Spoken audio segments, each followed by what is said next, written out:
सोलुखुम्बुमा भएको मनाङ एयरको हेलिकप्टर दुर्घटनामा मृत्यु भएकाहरूको शव काठमाडौँ ल्याइयो। कान्तिपुर समाचारमा आज मिटर ब्याज समस्या समाधान गर्न गठित आएको म्याद 3 महिना थपियो। भोलि सुरु हुने कांग्रेस केन्द्रीय समितिका बैठकका एजेन्डा के? मतदाता नामावली संकलनको जिम्मा स्थानीय तहलाई दिने तयारी। संसदको अवरोध खुले पनि विधेयक अघि बढाउन दलहरू उदासीन। अनौपचारिक क्षेत्रका श्रमिकलाई सामाजिक सुरक्षा कोषमा समेटिँदै जथाभावी एन्टिबायोटिक औषधि प्रयोग नगर्न सुझाव।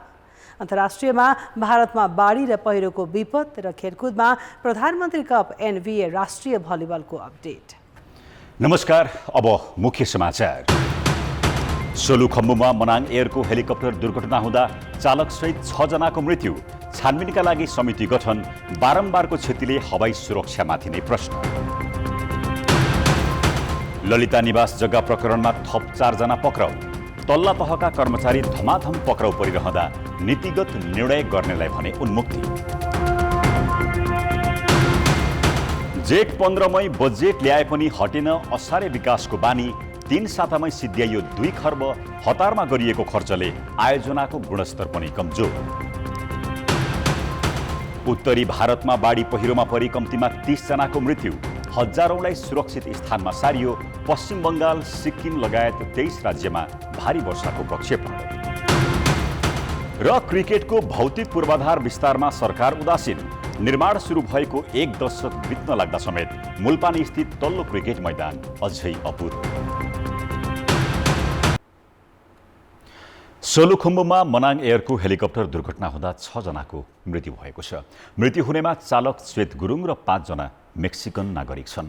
दुर्घटनामा मृत्यु भएका 6 जनाकै शव अल्टिच्युड एयरको हेलिकप्टर मार्फत त्रिवी शिक्षण अस्पताल ल्याइएको छ। बिहान 10:05 सोलुखम्बुको सुर्केबाट उडेको 9NAMV कलसाइनको हेलिकप्टर लिखुपिके गाउँपालिका 5 बकान्जे स्थित लामजुराको च्यान्डाडामा दुर्घटनामा परेको हो। हेलिकप्टर दुर्घटनाको खबर आउन साथ सोलु दुधकुण्ड नगरपालिकाको बेनी चौकीबाट पठाइएको प्रहरी टोलीले सबै 6 जनाको शव फेला पारेको प्रमुख जिल्ला अधिकारी वसन्त भट्टराईले जानकारी दिए।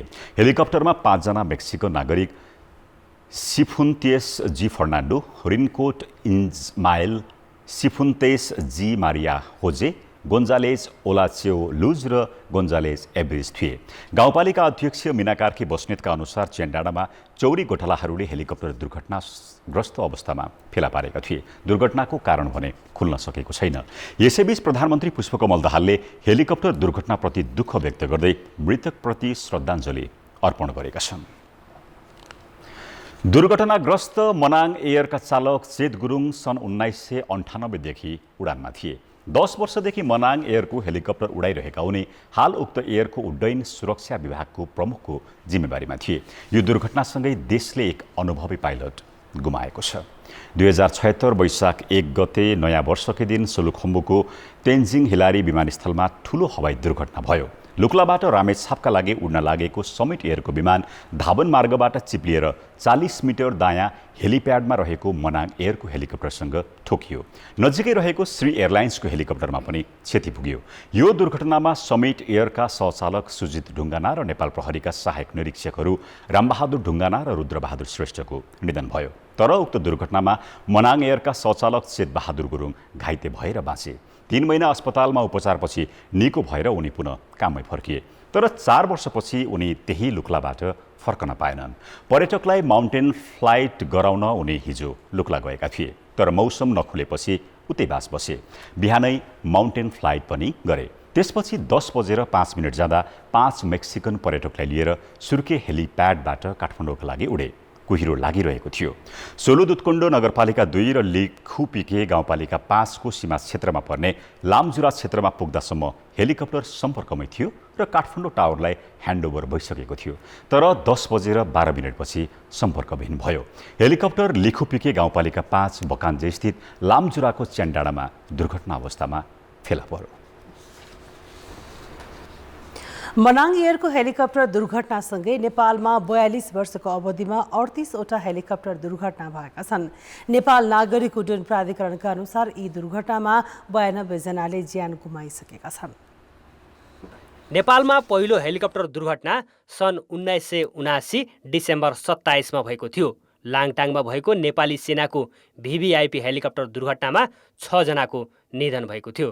त्यस यता हेलिकप्टर दुर्घटना निरन्तर बढ्दै गएका छन्। सबैभन्दा धेरै मानवीय क्षति भने सन् 2006मा ताप्लेजुङको घुन्सामा भएको श्री एयरलाइन्सको हेलिकप्टर दुर्घटनामा भएको थियो। 24 जनाको ज्यान जाने गरी भएको उक्त दुर्घटनामा तत्कालीन मन्त्री गोपाल राईसहित उच्च सरकारी अधिकारीको निधन भएको थियो। यसले नेपालको हवाई सुरक्षामाथि नै प्रश्न उठाएको छ। अब नागरिक उड्डयन प्राधिकरणले चाहिँ एउटा ओभरसाइट पनि बढाउँदै लग्ने, कारबाही पनि इन्फोर्समेन्ट पनि बढाउँदै लग्ने, त्यही माथि तपाईँको चाहिँ इन्सिडेन्ट एक्सिडेन्ट बढ्दै गइरहेछ, बढ्दै पनि गएको देखिन्छ होइन। यस्तो सिनारियो देखिन्छ भनेपछि हामी आफै पनि तपाईँको चाहिँ यसमा चाहिँ नागरिक उड्डयन प्राधिकरण डिफ्रेन्ट कजहरूको बारे हामी एनालाइसिस गरेकै नै छौँ। हेलिकप्टर दुर्घटनाको इतिहासमा सन् 2006मा सबैभन्दा बढी 5 वटा हेलिकप्टर दुर्घटना भएको तथ्याङ्क छ। यस वर्ष पनि 4 वटा दुर्घटना भइसकेका छन्। वायु सेवा सञ्चालक सङ्घले पनि बढ्दो दुर्घटनाको गम्भीर समीक्षा गर्नुपर्ने बताएको छ। आफैलाई पनि यो 4 भनेको एकदमै यो फ्रिक्वेन्सी बढी भयो र इमिडिएटली हामीले अविलम्बन गर्नुपर्ने त्यो रिपोर्ट आफ्नो टाइममा आउला। तर सबै अपरेटरले चाहिँ अब के गर्ने गर्छन् भने आफ्नै एयरलाइन्समा एकचोटि इन्ट्रोस्पेक्सन भन्छ नि, आत्मसमीक्षा गर्ने के छ त भने। र फेरि अर्को एउटा दुःखद पछि चाहिँ के रह्यो भने अस्ति यो 4 दुर्घटना 4 डिफ्रेन्ट एयरलाइन्समा भयो। दुर्घटनाबारे अध्ययन गर्न सरकारले छानबिन समिति बनाइसकेको छ। हरेक पटक यस्ता छानबिन समिति बन्ने गरे पनि दुर्घटना रोक्ने ठोस रणनीति बनाउन भने सरकार असफल भएको छ। अब युरोपियन युनियनले हामीलाई ब्ल्याक लिस्टेड गरेको अवस्था छ। अब त्योबाट हामी बाहिर आउने कसरी भनेर नेपाल गभर्मेन्टले होमवर्क गरेर मेहनत गरेको, सिभिल एभिएसन अथोरिटी अफ नेपालले पनि मेहनत गरेको जस्तो लाग्छ। तर अब त्यो गर्दा गर्दै पनि यस्ता घटना भइरहनाले त्यसमा पनि विदेशी नागरिकहरू परेको भन्ने मैले सुनेको छु। नेपालको हवाई क्षेत्र असुरक्षित भन्दै सन् 2014 देखि युरोपियन युनियनले नेपालको हवाई सेवालाई सुरक्षा सूचीमा राखेको छ। उक्त सूचीबाट हटाउने तयारी भएको अवस्थामा पुनः दुर्घटना दोहोरिएको छ। एक दुर्घटनाको छानबिन समितिले प्रतिवेदन बुझाउन नपाउँदै अर्को दुर्घटनाको समिति बनाउनु पर्ने अवस्थामा नियामकदेखि चालक र सञ्चालक सबै गम्भीर हुनुपर्ने देखिन्छ। कान्तिपुर समाचारका लागि क्यामेरामा मुरारी घिमिरे र राजेन्द्र महर्जनका साथ भरत रावल, काठमाडौँ। काठमाडौँको बालुवाटार स्थित ललिता निवासको सरकारी जग्गा हिनामिना प्रकरणमा मुछिएका थप 4 पूर्व कर्मचारी पक्राउ परेका छन्। मालपोत कार्यालय दिल्ली बजारका 2, भौतिक योजना मन्त्रालयका 1 र भूमि विभागका 1 पूर्व कर्मचारीलाई प्रहरीले आज पक्राउ गरेको हो। भौतिक योजना मन्त्रालयका पूर्व सिनियर डिभिजनल इन्जिनियर बालकृष्ण श्रेष्ठलाई आज दिउँसो प्रहरीले पक्राउ गरेको हो। श्रेष्ठले भौतिक योजना मन्त्रालयमा रहँदा विशिष्ट व्यक्तिको निवास विस्तारका लागि सरकारी जग्गा नरहेको भन्दै 27 रोपनी जग्गा सट्टा भर्ना गर्न सहमति दिएको आरोपमा प्रहरीले पक्राउ गरेको हो। भूमि विभागका पूर्व महानिर्देशक रुद्र प्रसाद श्रेष्ठ पनि आजै पक्राउ परेका छन्। यसअघि आजै बिहान पक्राउ परेका मालपोत कार्यालयका नायब सुब्बा योगराज पौडेल र खरिदार नारायण राज मिश्रलाई मन्त्री परिषदबाट भएका निर्णयको अपव्याख्या गरी सरकारी जग्गा व्यक्तिको बनाउन नक्कली फाइल खडा गरेको आरोपमा पक्राउ गरिएको केन्द्रीय अनुसन्धान ब्युरोले जनाएको छ। उनीहरूले तयार पारेको नक्कली फाइल तत्कालीन प्रमुख मालपोत अधिकृत कलाधर देउजाले स्वीकृत गरेका थिए। देउजा सहसचिवमा अवकाश प्राप्त कर्मचारी हुन्। किर्ते गरेर जग्गा व्यक्तिको बनाए बापत देउजाले तत्कालीन राणा परिवारबाट घुसको रूपमा जग्गा नै लिएका थिए। 2049 साल ताका भएका किर्तेमा उनीहरूको संलग्नता देखिएको हो। मन्त्री परिषदबाट भएका निर्णयको अपव्याख्या गरी तत्कालीन भोगाधिकारी सुवर्ण शमशेर राणाका परिवारका सदस्यको नाममा जग्गा हत्याउन नारायण राज मिश्र सहितका कर्मचारीले तयार पारेको टिप्पणी आदेशलाई खरिदार योगराज पौडेलले सदर गरी मालपोत अधिकृत समक्ष पेश गरेको कसुरमा उनीहरूलाई पक्राउ गरिएको हो। त्यसरी गरिएको किर्ते टिप्पणी आदेशलाई मालपोत अधिकृतले स्वीकृत गरी 112 रोपनी 4 आना जग्गा 2049 साल असोज, कार्तिक र मङ्सिरका विभिन्न मितिमा रुक्म शमशेर राणा, सुनीति राणा, शैलजा राणा लगायतका नाममा दर्ता कायम भएको थियो। आज पक्राउ परेका 3 पूर्व कर्मचारी सहित हालसम्म 16 जनालाई प्रहरीले ललिता निवास प्रकरणमा पक्राउ गरिसकेको छ। यसअघि पक्राउ परेका 12 जनालाई थप 5 दिन हिरासतमा राखेर अनुसन्धान गर्न जिल्ला अदालतले अनुमति दिएको छ। संगठित अपराधमा अनुसन्धान गरिरहेको प्रहरीले 60 दिनसम्म हिरासतमै राखेर अनुसन्धान गर्न सक्नेछ। प्रहरीको केन्द्रीय अनुसन्धान ब्युरो CIB ले गरेको अनुसन्धानमा ललिता निवास जग्गा प्रकरणमा पूर्व प्रधानमन्त्री र पूर्व मन्त्रीहरू पनि संलग्न भएको खुलिसकेको छ। तत्कालीन अवस्थामा टिप्पणी उठाउने तल्ला तहका कर्मचारीहरू धमाधम पक्राउ परिरहँदा त्यसैलाई सदर गर्नेलाई पनि छुट दिएको भन्दै आलोचना हुन थालेको छ। ललिता निवासको जग्गा व्यक्तिको नाममा दर्ता गर्ने काममा संलग्न भएको आरोप सहित अख्तियारले 2076 माघ 22 गते पूर्व मन्त्रीहरू विजय गच्छेदार, चन्द्रदेव जोशी सहित 175 जना विरुद्ध भ्रष्टाचार मुद्दा दायर गर्यो। तर निर्णय प्रक्रियामा संलग्न पूर्व प्रधानमन्त्रीद्वय बाबुराम भट्टराई तथा माधव कुमार नेपाल विरुद्ध भने मुद्दा नचल्ने निर्णय गर्यो। अहिले CIB ले निर्णय प्रक्रियामा जोडिएका कर्मचारीलाई धमाधम पक्राउ गरिरहँदा पूर्व प्रधानमन्त्रीहरूलाई भने के हुन्छ भन्ने चासो बढेको छ। पूर्व प्रधानमन्त्री नेपाल एकातिर आफूले सरकारी जग्गा हिनामिना नगरेको सफाई दिइरहेका छन् भने अर्कोतिर उनी प्रधानमन्त्री रहँदा जग्गाधनी र मोहीसँग छलफल गरी जग्गा अधिग्रहणको टिप्पणी उठाउन निर्देशन दिएको आरोप छ। सरकारी जग्गा र अन्य प्रकारको जग्गा कानुनसम्म ढङ्गले छुट्याएर मात्रै काम अगाडि बढाउनु मेरो निर्णयमा लेखिएको यही विषय छ। अनि त्यो निर्णयको विपरीत कसैले अन्य प्रकारको जग्गालाई सरकारी जग्गालाई अन्य प्रकारको जग्गा भनेर कागज तयार गरेर पाल्पाको मालपोत कार्यालयबाट आउँछ भने त्यो प्रधानमन्त्री जान्छ त्यो पाल्पाको मालपोत कार्यालयमा हेर्नु। विस्तारित क्षेत्रको बाटोमा पर्ने जग्गा धनी र मोहीसँग विभिन्न चरणमा छलफल गरी मिति 2066 पाठमा प्राप्त गरेको सहमति र सम्माननीय प्रधानमन्त्रीज्यूबाट मिति 2066 11 महिना 27 मा भएको निर्देशनका आधारमा दियाबमजी हुन मन्त्री परिषद समक्ष प्रस्ताव पेश गर्ने निर्णय पेश गरेको छु भनेपछि यो तलबाट स्वतः रूपमा नियमित रूपमा यो प्रस्ताव गएको होइन कि माधव कुमार नेपालले ती केही कानुनबमोजिमका मोहीहरू पनि छन् तर गलत मोहीहरूलाई चाहिँ कहाँ आफ्नै घरमा बोलाएर चाहिँ लेनदेनमा सहमति गराए। यस्तै तत्कालीन प्रधानमन्त्री बाबुराम भट्टराईले पनि ललिता निवासको 3 रोपनी 12 आना जग्गा पशुपतिको टिकिन्छा गुठीको नाममा कायम गरेका थिए। सरकारी जग्गालाई गुठीमा परिणत गर्ने कार्य आफैमा कानुन विपरीत भए पनि अख्तियारले उनलाई उन्मुक्ति दिएको थियो। पूर्व सचिव शारदा प्रसाद त्रिताल नेतृत्वको समितिले ललिता निवास र जग्गाको मुआवजा दिइसकेका ती सम्पत्ति सरकारका नाममा दर्ता गरिदिनु भनेर अञ्चलाधीश कार्यालयले मालपोतलाई लेखेको प्रमाण पनि भेटेको थियो। ती निर्णयहरू गलत हुन् भनेका छौँ। अब त्यो भ्रष्टाचारको परिभाषाभित्र पर्ने हो कि होइन त्यो अख्तियारले हेर्ने कुरा हो होइन। तर अख्तियारले बयान समेत लिएको भन्ने देखिन्छ उसको बाहिर आएको चाहिँ प्रेस विज्ञप्तिमा बयान लिएको तर चाहिँ नीतिगत निर्णयको सम्बन्धमा हामीले केही गर्नु परेन भन्ने खालको देखियो। ती नीतिगत निर्णय होइनन्, ती चाहिँ कानुन मिचेर भूमि सम्बन्धी ऐन मालपोत ऐनहरू मिचेर गरिएका निर्णयहरू हुन् र सार्वजनिक अथवा सरकारी जग्गा चाहिँ व्यक्तिको नाउँमा गएका कुराहरू हुन्। त्यसले सरकारलाई राष्ट्रलाई हानि नोक्सानी भएको कुरा हो। त्यो चाहिँ नीतिगत निर्णय हुन सक्दैन, कारबाही हुनु पर्थ्यो भन्ने हाम्रो चाहिँ एउटा हो। दिल्ली बजार मालपोत कार्यालयले 2049 कार्तिक 25 र पुस 23 गते 112 रोपनी 4 आना जग्गा सुवर्ण शमशेर राणाका परिवारका नाममा दर्ता गरेपछि सुरु भएको ललिता निवास जग्गा प्रकरणमा मन्त्री कर्मचारीदेखि उच्च पदस्थ व्यक्तिको प्रत्यक्ष संलग्नता देखिएको CIB को निष्कर्ष छ। मन्त्री परिषदको नीतिगत निर्णय भन्दै अख्तियार पन्छिएको छ भने CIB ले कृत्य र ठगीमा मात्रै अनुसन्धान अघि बढाउँदा पूर्व प्रधानमन्त्रीहरू छुटेका छन्। यसमा शक्ति र पहुँचका आडमा केही व्यक्तिलाई जोगाउने खेल त भएको छैन भन्ने आशंका पनि छ। कान्तिपुर समाचारका लागि क्यामेरामा विकास जोशीका साथ सुबिन्द्र श्रेष्ठ, काठमाडौँ। ऋण 26 करोड तर 12 करोड तिर्दा हिसाब फर्स्योट। यो सुन्दा जो कोहीलाई अचम्म लागे पनि सत्य यही हो। मिटर ब्याजीहरूले 26 करोड रुपियाँ ऋणीबाट लिनुपर्ने फर्जी दावी गरिरहँदा 12 करोडमा चित्त बुझाएका छन्। सरकारले गठन गरेको अनुचित लेनदेन सम्बन्धी जाँचबुझ आयोगमा पीडितहरूका 24,000 उजुरीमध्ये 1,600 मात्र फर्च्युट भएका छन्।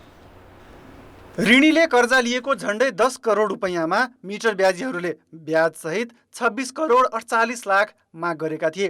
तर दुई पक्षबीचको छलफलबाट 12 करोड 68 लाख रुपैयाँमा लेनदेन फर्छोट भएको छ। मिटर ब्याजलाई अपराध मान्दै अध्यादेश जारी भएपछि कारबाही हुने डरले साहुहरू सहमतिमा आएका हुन्। जिल्ला प्रशासन कार्यालयहरूको सक्रियता र आयोगको ताकेताले पनि लेनदेन फर्छोट भएको हो। मनपरी ब्याज लगाउने साहुहरूले दाबी गर्दै आएको रकममध्ये 14 करोड छाडेर सहमति गरेको आयोगले जनाएको छ। यी घटनाले ऋणभन्दा बढी तमसुक लेखाउने गरेको कुरा प्रमाणित भएको आयोगको बुझाइ छ। पीडितहरूलाई के भन्यो भनेदेखि तपाईँहरूले खाएको पैसा र ब्याज तिर्नुपर्छ, कानुनबद्ध ब्याज तिर्नुपर्छ। साहुहरूले पनि खास दिएको पैसा र कानुनबद्धको ब्याज पाउनुहुन्छ। त्यसमा त्योमा छलफल गरौँ। अनि बढी जग्गा पनि पास गरेर लिएको छ, चेकमा सही गराएको छ आदि भनेदेखि त्यो सबै कुरा चाहिँ फिर्ता गर्नुपर्छ भनेर हामीले वार्ता गरायौँ। जाँचबुझ आयोगमा पीडितका 24,000 उजुरी परेकोमा 1,600 मात्र फर्छोट भएका छन्। आयोगले निवेदन लिन 77वटै जिल्ला प्रशासन कार्यालयमा पीडित सहायता कक्ष राखेको थियो। अहिले 67 जिल्लाबाट उजुरी प्राप्त भएका छन्। मधेसका 8 जिल्लामा 18,000 र पश्चिम नवलपरासीमा 1900 गरी 9 जिल्लामा करिब 20,000 उजुरी परेको छ। सबभन्दा बढी बारामा 3,322 जनाको निवेदन परेको छ। काठमाडौँ र रूपन्देहीमा करिब 500 उजुरी परेका छन्। 10 जिल्लामा निवेदन नै परेको छैन। आयोगका अनुसार अनुचित लेनदेनको केन्द्र नै मध्य प्रदेश र पश्चिम नवलपरासी देखिएको छ। एउटा महाराजले बाबुसँग पैसा दिए पैसा दे दिए। मेरोसँग जाली तमसु बनाएर मेरो सारा सम्पत्ति डाकलिलाम गरेको छ। कति सम्पत्ति थियो, के थियो तपाईँको? जमिन थियो, 9 कट्ठा घराली थियो, सबै डाकलिलाम गरेको छ। 1,30,000 हमर बचबा भेज देलकै, विदेश रहे तऽ भेज देलकै, तैयो नहीं माने वाला भेलै, तैयो फैसला कऽ लेलकै, रटरी करवा लेलक। बाल बच्चाके घरमे पैस के गरियाबै छै। एगो बच्चा सब पंजाब भागि गेलै, ओकरा सबके डरे से भागि गेल। समस्या ये खाए पिएमे आ रहैमे अवस्था न है, धर्मशालामे रहै छियै। मिटर ब्याजी साहु र पीडित बीच जिल्ला प्रशासन कार्यालयमा मेलमिलाप समेत भएको छ। 1,600 उजुरी मेलमिलापबाट फर्छोट हुँदा साहुको नाममा पास भइसकेको 8 बिघा जग्गा ऋणीलाई फिर्ता गरिएको छ। केही साहुले त अदालतबाट फैसला भइसकेका जग्गा र बढी असुल गरिसकेको ब्याज पनि स्वेच्छाले फिर्ता गरेका छन्। मेलमिलापबाट टुङ्गो लाग्न नसकेको उजुरीमा भने कानुनी कारबाहीमा जान आयोगले सुझाव दिएको छ। अहिले सरकारले हामीलाई फेरि एक टर्म 3 महिना बस्दिनुपर्छ भन्ने हामीले त्यो रूपमा अगाडि बढ्ने कुरा गरिरहेका छौँ। हामीले सकुन्जेलसँग चाहिँ नि अब धेरै फर्छौट हामी गराउँछौँ। बाँकी रहेको फर्छौटलाई चाहिँ नि एउटा कानुनी व्यवस्था केही गर्नुपर्छ। म तपाईँलाई अहिले नै यो व्यवस्था नभनौँ कि कानुनी व्यवस्थामा त्यो ऐन पास भइसकेपछि हामी त्यसलाई सुधार गर्न सकिन्छ। त्यो सुधारको कुराहरू सरकारलाई भनेर त्यो व्यवस्था गराउनतिर हामी लाग्छौँ। मन्त्री परिषदको 2079 चैत 20 को निर्णयबाट गठन भएको आयोगले चैत 26 गतेदेखि काम थालेको थियो। मिटर ब्याज सम्बन्धी अध्यादेश निष्क्रिय भएपछि मिटर ब्याज पीडितहरू काठमाडौँमा प्रदर्शन समेत गरिसकेका छन्। कान्तिपुर समाचारका लागि क्यामेरामा श्याम श्रेष्ठका साथ जितेन्द्र झा, काठमाडौँ। सरकारले मिटर ब्याज पीडितको समस्या समाधानका लागि गौरी बहादुर कार्की नेतृत्वको आयोगको म्याद 3 महिना थप गरेको छ। प्रधानमन्त्री कार्यालय सिंहदरबारमा आज बसेको मन्त्री परिषद बैठकले अनुचित लेनदेन सम्बन्धी जाँचबुझ आयोगको म्याद 3 महिना थप गर्ने निर्णय गरेको हो। सरकारले चैत 20 गते गौरी बहादुर कार्की नेतृत्वमा 3 सदस्यीय आयोग गठन गरेको थियो। त्यस्तै बैठकले धानको समर्थन मूल्य समेत बढाउने निर्णय गरेको छ, जसअनुसार मोटा धानको मूल्य प्रति क्विन्टल 3,198 र मध्यम धानको प्रति क्विन्टल 3,362 रुपियाँ तोकिएको छ। धानको समर्थन मूल्य तोक्ने काम भएको छ र अहिले मोटा धानको प्रति क्विन्टल 3,198 र मध्यम धानको प्रति क्विन्टल 3,362 रुपियाँ समर्थन मूल्य तोकिएको छ। यो पहिलाभन्दा 200-250 रुपियाँले बढी हो।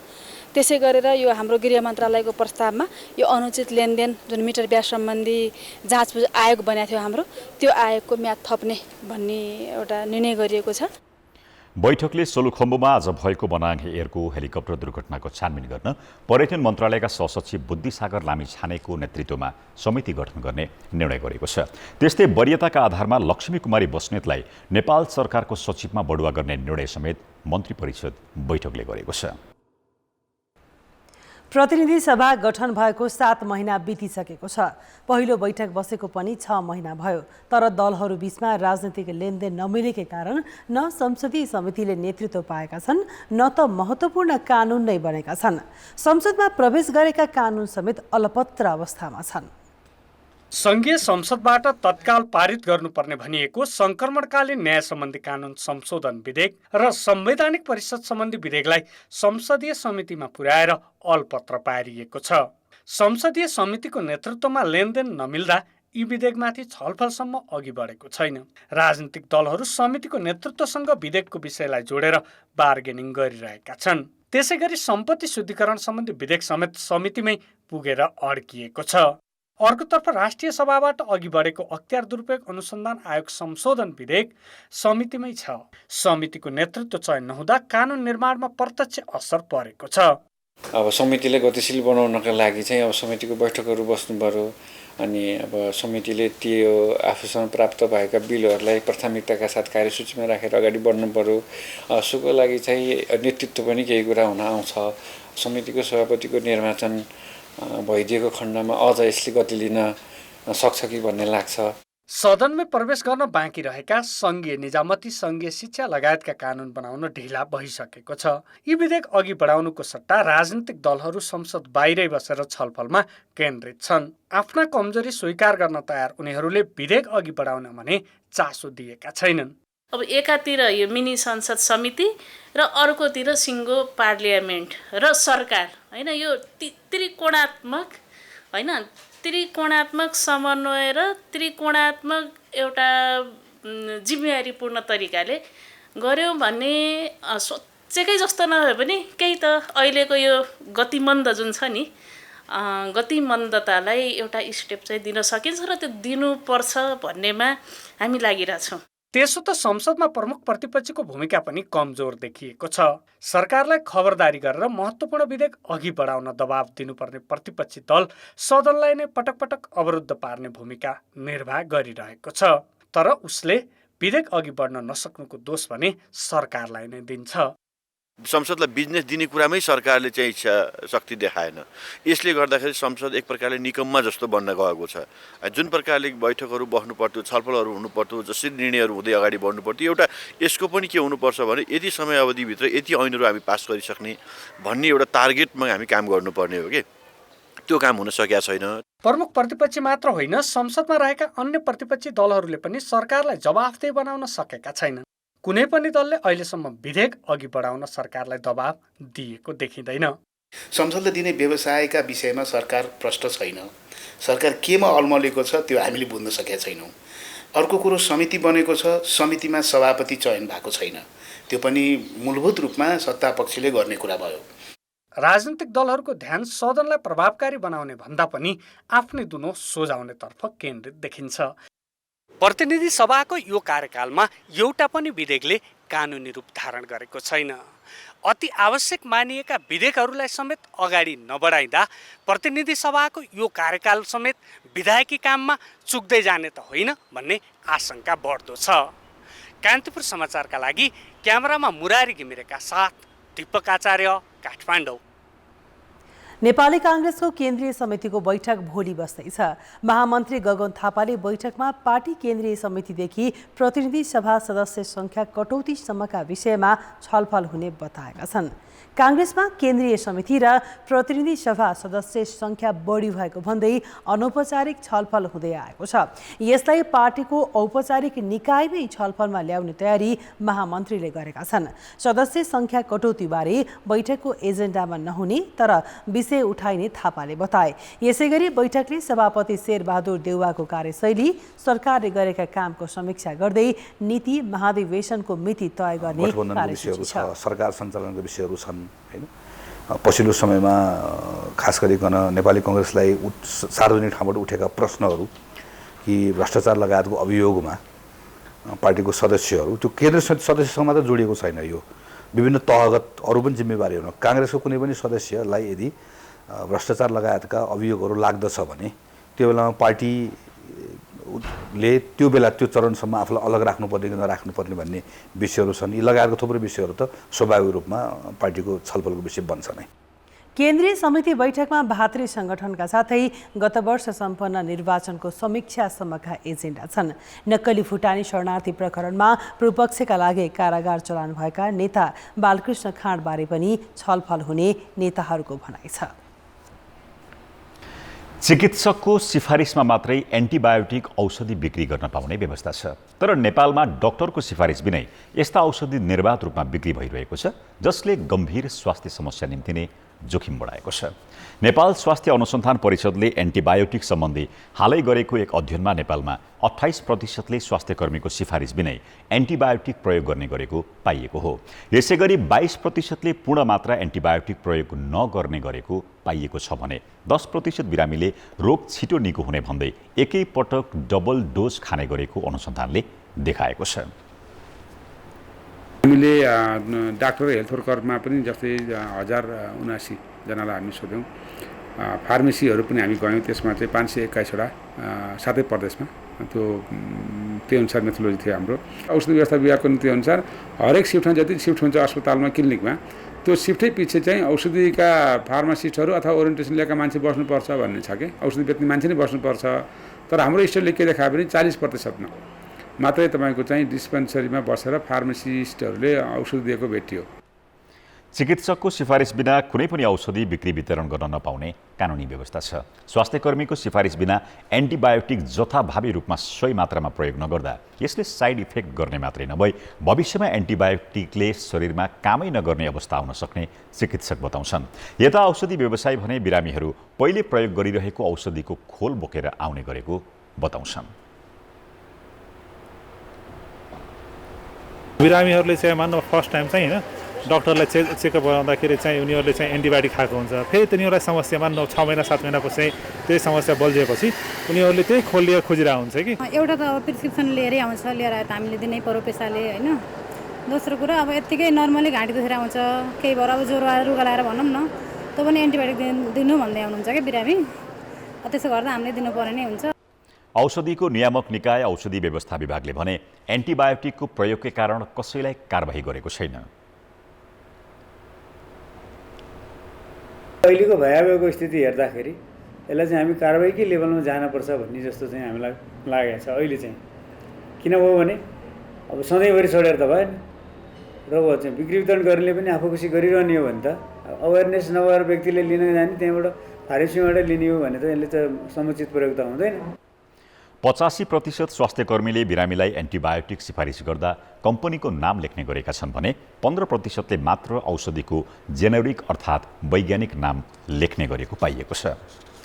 अब जनमतको अन्तिम परिणाम। जनमतमा हिजो हाम्रो प्रश्न थियो, ठुला सहरमा सार्वजनिक शौचालय व्यवस्थित गर्न के गर्नु पर्ला? ए. नगरको पहल, बी. निजी क्षेत्रसँग सहकार्य र सी. नागरिक दबाव। जनमतको अन्तिम परिणाम यस्तो छ, ए. नगरको पहलमा 50%, बी. निजी क्षेत्रसँग सहकार्यमा 47% र सी. नागरिक दबावमा मात्र 3%। अब आजको प्रश्न। जनमत हाम्रो प्रश्न छ, आफू खुसी एन्टिबायोटिक औषधि प्रयोग रोक्न के गर्नु पर्ला? ए. विक्रेतामा जिम्मेवारी बोध, बी. उपभोक्तामा सचेतना र सी. नियमनमा कडाई। जनमतको अन्तिम परिणाम भोलि बेलुकी 8 बजेको कान्तिपुर समाचारमा प्रसारण गर्नेछौँ। कृपया न्युज स्पेस ए, बी वा सी टाइप गरी 34001मा एसएमएस गरी आफ्नो मत व्यक्त गर्नुहोला। अर्थ र विकास। आर्थिक वर्षको अन्त्य अर्थात् असार महिनामा मात्र विकास निर्माणका नाममा खर्च बढाउने प्रवृत्ति यो वर्ष पनि रोकिएन। अन्तिम समयमा हतार खर्च गर्ने प्रवृत्तिमा सुधार ल्याउन नयाँ संविधानले जेठ 15मै बजेट ल्याउने व्यवस्था गरे पनि पुरानै विकृति यथावत छ। यस वर्ष पनि 11 महिनासम्म न्यून खर्च गरेको सरकारले असारको 3 हप्तामा मात्रै कुल विकास खर्चको 19% रकम सिद्ध्याएको छ।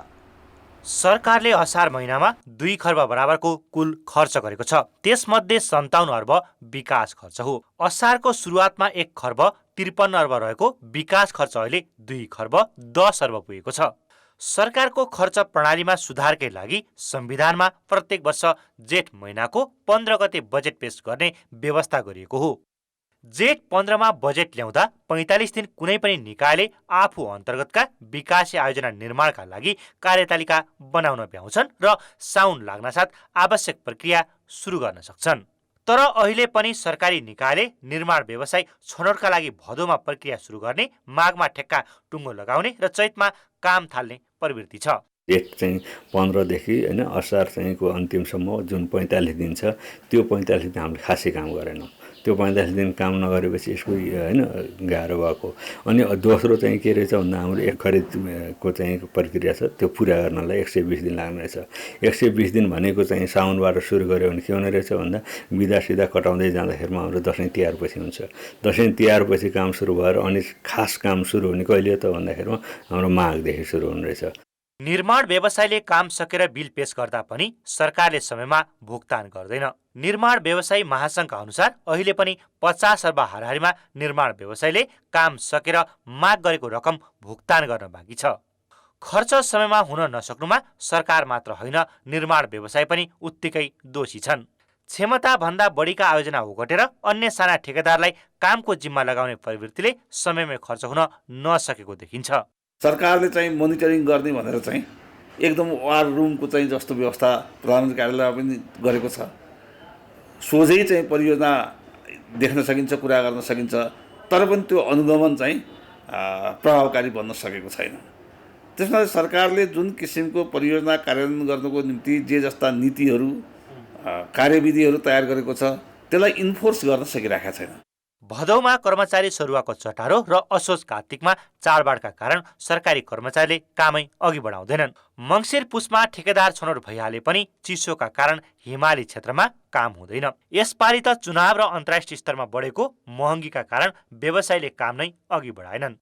राज्यले त्यो अहिले 10 लाखभन्दा तलका कामहरूलाई कोटेसन काम भन्छ, त्यो सिधै दिन पाउने 3टा कोटेसन बनाएर दिन पाउने काम छ। त्यस्ता कामले गर्दाखेरि हाम्रो निर्माण कामहरूलाई पनि विकृति आइरहेको छ। यस्ता कामलाई कोटेसन कामहरू बन्द गर्नुपर्छ र तपाईँको 1 लाखभन्दा माथिका कामहरूलाई तपाईँको टेन्डर प्रक्रियामा नै बिडिङमा जानुपर्छ र त्यो भएपछि के हुन्छ भने यस्ता तपाईँको विकास बजेटलाई सक्नलाई असार मसान्तमा गरिने कामहरू भनेका चाहिँ अहिले हेर्दाखेरि हाम्रो व्यवसायी साथीहरूले गरे होला छुट्टै कुरो हो। वर्षको अन्तिममा खर्च बन्नुमा रकमान्तर पनि एउटा कारण हो। वर्षको अन्त्यमा आएर खर्च गर्ने प्रवृत्तिले गुणस्तरीय भौतिक संरचना निर्माण हुने मात्रै होइन, राज्यको लगानी समेत खेर जान्छ। त्यसैले खर्च सुधार गर्नका लागि नीतिगत व्यवस्था गर्ने मात्रै होइन, त्यसको अक्षरशः कार्यान्वयन पनि गर्न जरुरी छ। कान्तिपुर समाचारका लागि क्यामेरामा विनोद कोजुका साथ सुदिल पोखरेल, काठमाडौँ। अब जनताको आवाज। हामीले आज 7 प्रदेशमा सोधेका छौँ, असार लागेपछि मात्रै विकासका नाममा बजेट खर्च गर्ने प्रवृत्ति रोक्न के गर्नु पर्ला? जनताको आवाज। जुन ठेकेदारहरूले अथवा जुन उपभोक्ता समितिले पहिले काम सघाउँछ तिनीहरूलाई चाहिँ प्रोत्साहनको व्यवस्था गर्नुपर्छ। यो चाहिँ ठिक होइन, किनभने यता हतारमा विकास राम्रोसँग हुँदैन। बजेट दिने कुरा जुन छ, निकासा हुने कुरा त्यो समयमै गर्नु पर्यो। जतिखेर बजेट आउँछ त्यही अनुसार हामी चाहिँ काम सुरु गर्नुपर्ने हुन्छ। भदौ असोजदेखि नै काम सुरु गरेर छिटै काम सक्दा अलि राम्रो पनि हुन्थ्यो। स्थानीय सरकारले तत्कालै समिति गठन गरेर उपभोक्ता समिति मार्फत काम गर्ने योजनाहरूलाई उपभोक्ता समितिबाट ठेक्का अन्तर्गत लाग्ने योजनाहरूलाई ठेक्का अन्तर्गत हामीले सम्पन्न गरियो भने मैले केही गर्छु भनेर जुन व्यक्तिहरू चाहिँ सत्तामा आएका छन् त्यो व्यक्तिले नै चाहिँ यसलाई चाहिँ निरन्तरता दिएर चाहिँ यो संसदमा आवाज उठाउनु पर्छ। रोक्नलाई त अब नयाँ मान्छे जानु पर्यो कि नयाँ सोच भएको मान्छे जानु पर्यो। राजनीतिक जो चरित्र छ नि अहिले यिनीहरूमा सुधार ल्याउने खालको मान्छेलाई हामीले त्यहाँ नीति निर्माण गर्ने ठाउँ पठायौँ भने मात्रै यो रोकिन सक्छ। असाढको पहिलो हप्ताभित्र काम सम्पन्न गरिसक्नुपर्ने, बरु भुक्तानी असाढ मसान्तभित्र दिने व्यवस्था गर्न सक्यौँ भने सेटिङमा यो ठेक्कापट्टाको कामहरूलाई दिनु भएन। समयमा बजेट स्वीकृति गर्ने र कार्यान्वयन गर्ने कुरामा ध्यान दिनुपर्छ। असारमा मात्रै होइन कि अन्य बेलामा पनि के अरे यो बजेटको सदुपयोग हुन पर्यो। राज्य चलाउने हाम्रो उच्च ओहदामा रहनुहुने प्रधानमन्त्रीदेखि लिएर जुनसुकै पनि आफ्नो जिम्मेवारी लिएका व्यक्तिले ध्यान दिनुपर्ने हुन्छ। अस्ति नै काम गर्न पर्यो नि। जेठ मसान्तमा नै कामकाज सकाउने नीति नियम बनाउनु पर्यो।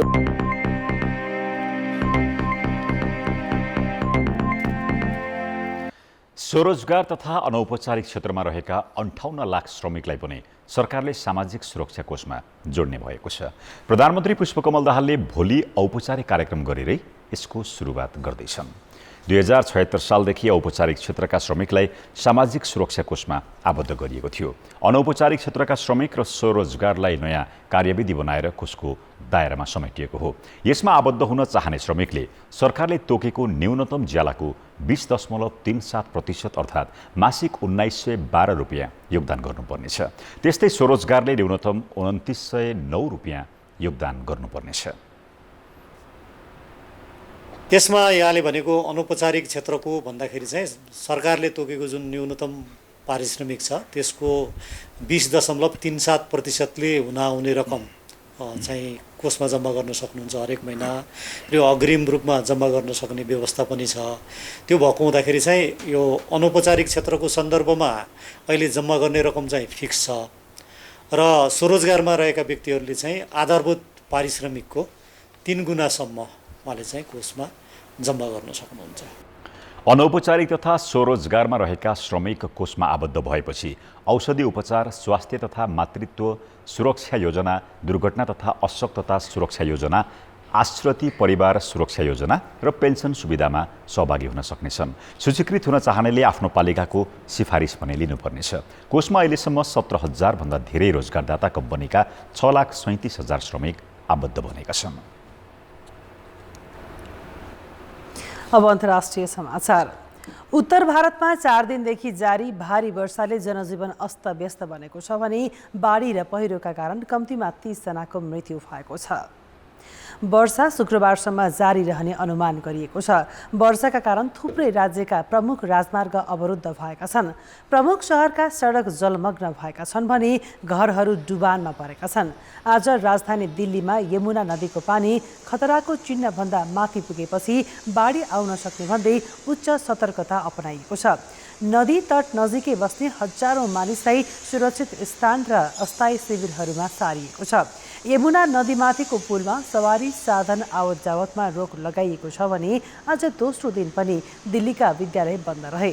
दिल्लीका मुख्यमन्त्री अरविन्द केजरीवालले आगामी 2 दिन कठिन हुन सक्ने बताउँदै परिस्थितिको सामना गर्न राज्य सरकार तयार रहेको आश्वासन दिएका छन्। भारतीय मौसम विभागले देशका 23 वटा राज्यमा भारीदेखि चरम भारीसम्मको वर्षा हुन सक्ने प्रक्षेपण गरेको छ। उत्तराखण्ड राज्यमा रेड अलर्ट जारी गरिएको छ भने पश्चिम बङ्गाल, सिक्किम, अरुणाचल प्रदेश, असम र मेघालयमा चरम वर्षा हुने प्रक्षेपण गरिएको छ। अब बाँकी समाचार। लुम्बिनी क्षेत्रमा ग्रीष्मकालीन आगन्तुक चरा अहिले बचेरा हुर्काउन व्यस्त छन्। गुडमा बचेरा, स्याहार सुसार, वात्सल्य प्रेम र चारो खुवाउँदै गरेको चराको चहल पहलले त्यहाँ पुग्ने सबैलाई मोहित तुल्याउँछ।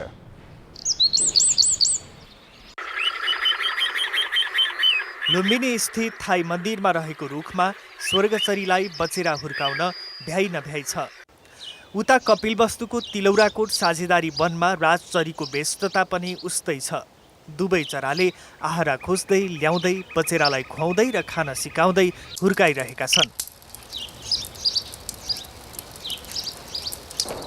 अहिले चितवन, बर्दिया, शुक्लाफाटा, पर्सा र बाँके राष्ट्रिय निकुञ्जमा आएका आगन्तुक चराहरू बचेरा हुर्काइरहेका छन्। वन, रुख, खेतबारी, खोला किनार र घाँसे मैदानमा ग्रीष्मकालीन आगन्तुक चराहरू कटुस टाउके मुरली, गाजले सुनचरी, सुन्तले चाँचर, चित्रक पिट्टा, नीलपुछ्रे मुरली, लालचुचे ठेउवा लगायतका चराले बचेरा हुर्काइरहेको व्यस्तता देख्दा यहाँ पुग्ने सबैलाई आह्लादित बनाउँछ। गाजले पिट्टा, सुन्तले चाँचर, राजचरी र काफल पाक्योले पनि बचेरासँग वात्सल्य साटिरहेका छन्। नेपालमा पाइने 19 प्रजातिका कोइली मध्ये 15 प्रजातिले आफूले गुँड नबनाई अरूका गुँडमा फुल पारेर बच्चा हुर्काउँछन्। ग्रीष्म आगन्तुक चराका प्रजातिहरूले बच्चा कोरलिरहेको देख्न सकिन्छ र त्यसमा पनि कपिलवस्तु र रूपन्देही जिल्लाका विभिन्न साझेदारी र सामुदायिक वनहरूमा चराहरूले बच्चा कोरलिरहेको र उनीहरूलाई आहारा खुवाइरहेको देख्न पाउँदाखेरि मनै आनन्दित हुन्छ। ऋतु परिवर्तन भएसँगै अनुकूल मौसम र खानाको खोजीमा 50 देखि 60 प्रजातिका चरा नेपाल भित्रिन्छन्। अधिकांशले यतै बचेरा हुर्काएर फर्कन्छन्। यो चराहरूको बचेरा हुर्काउने सिजन हो। चैत सुरु भएपछि आउन थाल्ने यी चरा असोज अन्तिमतिर फर्किन्छन्। यता आउन साथ आहारा, सुरक्षा र राम्रो वातावरण खोजेर गुड लगाउन थाल्छन्। नेपालको विभिन्न बगैँचाहरू, वन जङ्गलहरू, डाँडाकाँडाहरू गर्मी महिनामा आउने चाहिँ चराहरूले चाहिँ भरिपूर्ण भएको छ, जहाँ चाहिँ धेरै किसिमका आवाजहरू सुन्न सकिन्छ। त्यो चराहरू गीत गाउनेदेखि लिएर प्रजननका आवाजहरू निकाल्नेदेखि लिएर गुड बनाउनेदेखि लिएर अन्य धेरै किसिमका क्रियाकलापहरू भइराखेको छ। नेपालमा अहिले रातभन्दा 3 लामा छन्। त्यही भएर बढी समय आहार विहार गर्न पाउने हुँदा चराहरू यतातिर आउने चराविद बताउँछन्। अधिकांश चरा तराई, केही मध्य पहाड र थोरै मात्रै उच्च हिमाली भेगसम्म पुग्छन्। हिउँदमा उत्तरबाट नेपाल आएका चरा उतै फर्केपछि ग्रीष्ममा दक्षिणबाट चराहरू आउन थाल्छन्। अहिले लुम्बिनी उपवनमा ग्रीष्म आगन्तुक चराहरूले विभिन्न ठाउँमा गुण लगाई आफ्ना बचेराहरू हुर्काइरहेको अवस्था छ। यस दृश्यलाई यहाँ पाल्नुहुने पर्यटकहरूले धेरै नै मधुर रूपमा लिएर त्यसको रोमाञ्चककारी ढङ्गले यसको आनन्द लिइराख्नु भएको छ। चराले बचेरा हुर्काउन गरेको सङ्घर्ष र गतिविधि निकै रोमाञ्चक छ। यसलाई पर्यटनसँग जोडेर योजना बनाउन सके मुलुकले पर्यटनबाट राम्रो लाभ लिन सक्ने देखिन्छ। कान्तिपुर समाचारका लागि कपिलवस्तुबाट मनोज पौडेलको रिपोर्ट। खेलकुद समाचार। नमस्कार, कान्तिपुर खेलकुद समाचारमा स्वागत छ। गण्डकी प्रदेश प्रधानमन्त्री कप एनभिए पुरुष राष्ट्रिय भलिबल क्लब च्याम्पियनसिपको लिग चरणबाटै बाहिरिएको छ। त्रिपुरेश्वर स्थित राष्ट्रिय खेलकुद परिषदको कभर हलमा आज भएको खेलमा गण्डकी प्रदेश हेल्प नेपालसँग 3-0 को सोझो सेटमा पराजित भएको हो। 3 भारतीय खेलाडी समावेश गरेको गण्डकी र हेल्प नेपाल बीचको पहिलो सेट एक समय 17-17 अङ्कको बराबरीमा पुगेको थियो। तर हेल्प नेपालले लगातार अङ्क जोड्दै 25-22 को जित हात पार्यो। दोस्रो सेटमा गण्डकीले फितलो प्रदर्शन गरेपछि हेल्प नेपाल 25-17 ले विजयी भयो। तेस्रो सेटमा गण्डकीले विदेशी खेलाडीलाई बेन्चमा राखेको थियो। घरेलु खेलाडीले उच्च प्रदर्शन गर्दै म्याच पोइन्ट बचाएका थिए। तर पाकिस्तानी खेलाडी माझल अलीले शानदार खेल प्रस्तुत गरेपछि हेल्प नेपाल 28-26 को जितका साथ 3 अङ्क बटुल्दै फाइनल नजिक पुगेको छ। यस्तै यसअघि भएको खेलमा नेपाल पुलिस क्लबले दावाली मिलनलाई 3-0 को सोझो सेटमा पराजित गर्यो। पुलिसले सुरुवातदेखि नै दावालीमाथि दबाव बनाएको थियो। केही प्रतिस्पर्धात्मक बनेको पहिलो सेट 25-21 ले आफ्नो पक्षमा पार्यो। दोस्रो सेट 25-19 र तेस्रो सेट 25-17 ले जित्दै पुलिस फाइनल नजिक पुगेको हो। जारी प्रतियोगितामा पुलिसको यो तेस्रो जित हो। दावाली भने लगातार चौथो हार बेहोर्दै प्रतियोगिताबाट औपचारिक रूपमा बाहिरिने पहिलो टोली बनेको थियो। आज भएको अन्तिम खेलमा एपीएफ क्लबले सैलुङ बागढुङ्गामाथि सोझो सेटको जित हात पारेको छ। एपीएफले सैलुङलाई 26-24, 25-15, 28-26 ले पराजित गरेको हो। एपीएफको यो लगातार तेस्रो जित हो। महिलातर्फ एपीएफले आफ्नो अपराजित यात्रा कायमै राखेको छ। आज बिहान भएको खेलमा विभागीय टोलीले एभरेस्ट भलिबल क्लबलाई 3-0 को सोझो सेटमा पराजित गरेको हो। राष्ट्रिय खेलकुद परिषदको कभर हलमा नै भएको खेलमा एपीएफले एकपक्षीय बनेको पहिलो सेट 25-9 ले जितेको थियो। यो सेट जित्न एपीएफले मात्र 16 मिनेट खर्चियो। राष्ट्रिय टिमका खेलाडी सहितको अनुभवी एपीएफ विरुद्ध एभरेस्टको युवा टोली दोस्रो सेटमा पनि खेलमा फर्कन सकेन। 18 मिनेटसम्म चलेको यो सेट एपीएफ 25-12 ले आफ्नो पक्षमा पार्दै सहज जिततर्फ उन्मुख भएको थियो। तेस्रो सेट 25-12 ले जितेपछि एपीएफले 3 अङ्क जोडेको हो। उपाधि दावेदार एपीएफको यो लगातार तेस्रो जित हो। एभरेस्टले यसअघिका 2 खेलमा पनि सोझो सेटकै हार बेहोरेको थियो। आजै भएको अर्को खेलमा न्यू डायमन्डले आर्मीमाथि 5 सेटको जित हात पार्यो। प्रतिभा मालीको कप्तानीमा रहेको न्यू डायमन्डले पहिलो सेट 25-15 ले जितेको थियो। दोस्रो सेट 25-21 ले जितेपछि खेल न्यू डायमन्डले सोझो सेटमा जित्ने अनुमान गरिएको थियो। न्यू डायमन्डले तेस्रो र चौथो सेट गुमाउँदा कृपा अधिकारीको टोली आर्मीले पुनरागमन गर्यो। आर्मीले तेस्रो र चौथो सेट 25-19, 25-22 ले खेल जितेपछि 2-2 को बराबरीमा पुगेको थियो। तर पाँचौं सेटमा न्यू डायमन्ड पुनः खेलमा फर्कियो र 25-9 को रोमाञ्चक जित हात पार्यो। यो हारपछि आर्मीको शीर्ष 2 मा रहने गणितीय सम्भावना मात्र बाँकी छ। जारी प्रतियोगितामा आर्मी जितविहीन छ। चीनको होङझाउमा आगामी असोज 6 गते सुरु हुने एसियाली खेलकुदमा सहभागी हुने नेपालका 29 खेललाई आज किट्स प्रदान गरिएको छ। सातबाटो स्थित सुटिङको हलमा आयोजित कार्यक्रममा खेलकुद मन्त्री डिकबहादुर लिम्बू, राष्ट्रिय खेलकुद परिषदका सदस्य सचिव टङ्कलाल घिसिङ लगायतले अभ्यासका क्रममा आवश्यक पर्ने किट्स उपलब्ध गराएका हुन्। एसियाडमा सहभागिता जनाउने प्राय सबै खेलका खेलाडीले स्वदेशमै प्रशिक्षण गरिरहेका छन्। पहिलो पटक एसियाडमा प्रतिस्पर्धा गर्न लागेको महिला फुटबल र महिला भलिबल सहित 29 खेलका 233 खेलाडीले भाग लिनेछन्। करिब 50 प्रशिक्षक र 25 व्यवस्थापक रहने परिषदले जानकारी दिएको छ। परिषदले तेक्वान्दो, कराते र बक्सिङलाई पदकको उच्च सम्भावना भएको खेलका रूपमा राखेको छ। यस्तै 11 खेललाई पदकको सम्भावना भएका खेलमा समावेश गरिएको छ। आजै प्रतियोगितामा सहभागी हुने खेलाडी र प्रशिक्षकलाई एन्टी डोपिङ तालिम पनि सुरु गरिएको छ। एसियाड गत वर्ष नै हुने तालिका थियो, तर कोभिडका कारण 1 वर्ष पछि सरेको हो। एसियाली खेलकुदमा नेपालले अहिलेसम्म प्राप्त गरेको उच्च सफलता रजत पदक हो। नेपाली क्रिकेटले पछिल्ला केही वर्ष यता निरन्तर प्रगति गरिरहेको छ। आइसिसीको विश्व वरियतामा नेपाल एक दिवसीयतर्फ 15 र T20 17औं स्थानमा छ। तर यही खेलका लागि देशमा गतिलो भौतिक संरचना छैन। टियु क्रिकेट मैदान र मूलपानीको माथिल्लो मैदानले ओडिआई मान्यता पाएका छन्, तर यी दुवै मैदान दर्शक मैत्री भने छैनन्। सरकारले बनाइरहेको प्याराफिट सहितको मूलपानीको तल्लो मैदान 1 दशक पुग्न लाग्दा पनि सम्पन्न हुने अत्तोपत्तो छैन। नेपाली पुरुष क्रिकेट टिमले एसिसी प्रिमियर कपको फाइनलमा युएई विरुद्ध खेल्दा छाता ओढेर टियु मैदान पुगेका दर्शकको तस्बिरले विश्व क्रिकेटको ध्यान तानेको थियो। दर्शक र समर्थकले स्तरीय भौतिक संरचनाको अभाव महसुस गरिरहँदा सम्बन्धित निकायको ध्यान भने तानिएको छैन।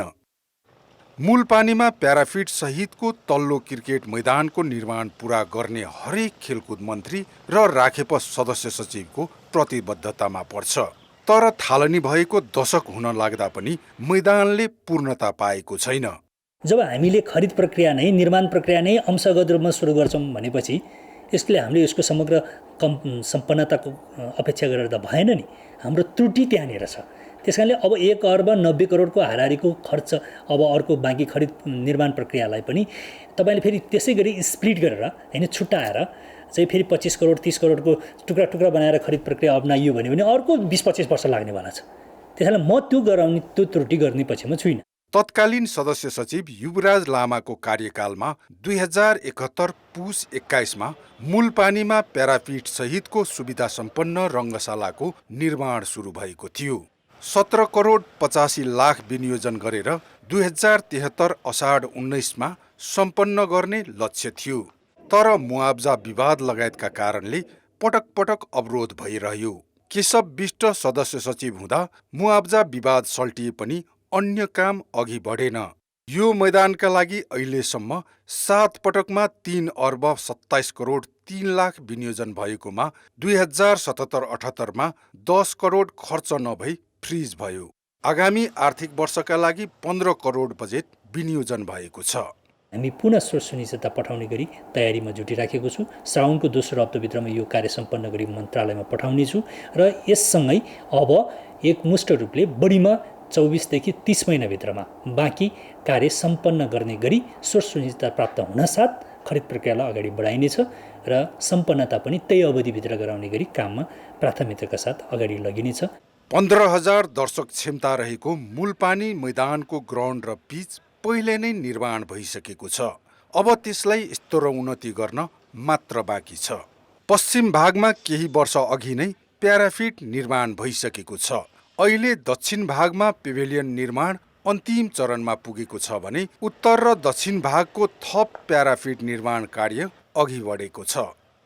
पूर्वपट्टिको भागमा सडकका कारण प्याराफिटको काम सुरु हुन सकेको छैन। राखेप र युवा तथा खेलकुद मन्त्रालयले सडक विभाग, खानेपानी लगायतका सम्बन्धित निकायलाई पटक पटक पत्रचार गरे पनि अहिलेसम्म सुनवाई भएको छैन। सडक स्थानान्तरण नभएकैले पनि मैदानले पूर्णता पाउन नसकेको हो। यो एकदमै नितान्त आवश्यक छ कि दर्शकहरूलाई पनि केटर गरियोस्। क्रिकेटको एउटा ठुलो स्टेक होल्डरहरूमध्ये एउटा सबैभन्दा ठुलो स्टेक होल्डर दर्शक हुन् र